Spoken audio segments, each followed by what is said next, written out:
This week in the Missouri Senate, we review this week's annual veto session. My biggest concern is expanding something. But before veto session started, there were several committee hearings.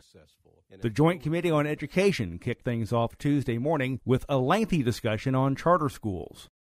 Vice Chair Senator Gary Romine of Farmington says he's concerned with the growing number of failing charter schools. Are there things that can be done to fix the current system? I hope that's our first and foremost consideration. Senator Jamilah Nasheed of St. Louis adds she believes charter schools are doing well. My constituents throughout the city of St. Louis, they love the fact that they have a choice. On Tuesday afternoon, you mentioned cost savings. The Joint Committee on the Justice System met to talk about raising the age of juvenile court jurisdiction from 17 to 18. Panel member Senator David Sater of Cassville says he's looking at ways to save money. But I'm more for outcomes and making the system better rather than concentrating on the money, but that would be a plus too. Senator Scott Sifton of Afton adds such a move could save the state money. So if 17-year-olds don't have to go to school, this is cheaper. At the same time, the Joint Committee on Child Abuse and Neglect also held a hearing to take testimony. The Senate will be in order. Will everyone in the Senate? Wednesday saw lawmakers begin veto session.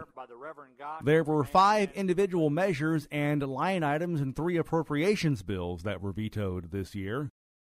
Among these is Senate Bill 65, legislation that sought to exempt vessels propelled by outboard jet motors and vessels not originally manufactured with adequate guards or railing from the provisions prohibiting passengers from riding in certain areas of a boat. Senate Bill 128, a measure that would have changed various provisions regarding criminal offenses. House Bill 850, which would have changed the complaint process for members of the state military forces. House Concurrent Resolution 19, which would have authorized the issuance of public bonds for half of the financing of a new conservatory building at the University of Missouri-Kansas City. House Committee Bill 3, the point of which was funding for vulnerable senior citizens, plus line items in House Bills 5, 6, and 9.